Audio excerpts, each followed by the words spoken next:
Il y a fort longtemps, dans un vaste royaume prospère gouverné par un roi sage et bienveillant, une étrange situation commença à inquiéter le peuple. De jeunes hommes, encore dans la fleur de l'âge, se mirent à vieillir prématurément. Leurs cheveux grisonnaient, leurs visages se creusaient, et leurs forces déclinaient, comme s'ils avaient déjà vécu plusieurs décennies. Le roi, bien que perplexe, décida de chercher conseil auprès des sages et médecins du royaume. Malgré leurs efforts, aucun ne réussit à trouver une solution à ce mal mystérieux. C'est alors que le roi, en quête de réponses plus profondes, fit appel à Mahatma Bouddha, reconnu pour sa grande sagesse et sa connaissance des lois de la nature. Bouddha écouta attentivement la situation exposée par le roi, puis, après un moment de réflexion silencieuse, il déclara : « Ô roi, le vieillissement prématuré de votre peuple n'est pas dû à une simple maladie, mais au déséquilibre dans leur mode de vie. Si vous voulez que vos sujets retrouvent leur jeunesse et leur vitalité, ils devront suivre certaines règles que je vais vous enseigner. Ces préceptes permettront de rétablir l'harmonie entre leur corps, leur esprit et la nature. » Voici les 12 règles que Mahatma Bouddha partagea avec le roi. Boire de l'eau tiède au lever.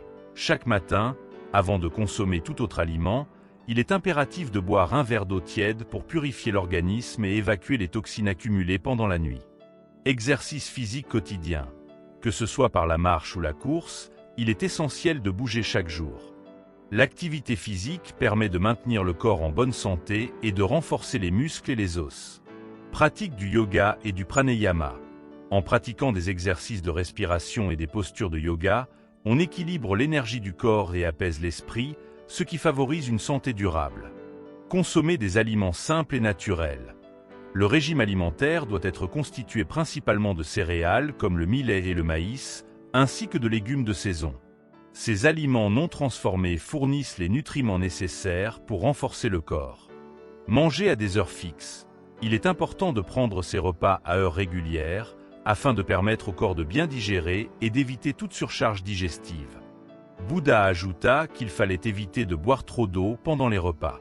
Manger en fonction de son poids. La quantité de nourriture consommée doit correspondre au poids de chacun. Il ne faut pas manger plus que nécessaire. Prendre soin des pensées et des émotions. Un esprit en paix favorise un corps en santé. Il est donc essentiel de cultiver des pensées positives et de pratiquer la méditation pour calmer le mental. Se coucher tôt et se lever tôt.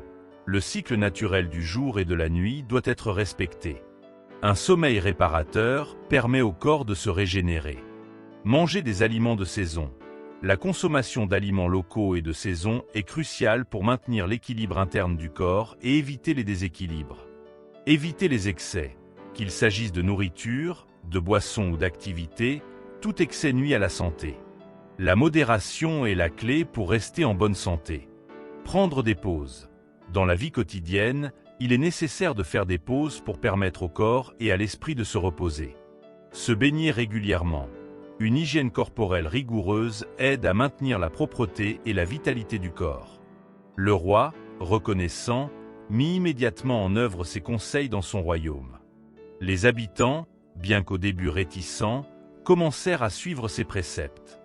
Petit à petit, les effets se firent sentir. Les jeunes hommes retrouvèrent leur vigueur, les cheveux grisonnants retrouvèrent leur couleur, et les visages flétris se raffermirent. L'équilibre était restauré, et le vieillissement prématuré disparut. Grâce aux enseignements de Bouddha, le royaume retrouva sa prospérité et ses habitants vécurent en paix, santé et harmonie pendant de nombreuses années. Ainsi, cette histoire bouddhiste nous rappelle que le bien-être et la longévité ne dépendent pas seulement de facteurs extérieurs, mais aussi de notre capacité à vivre en accord avec les lois naturelles du corps et de l'esprit.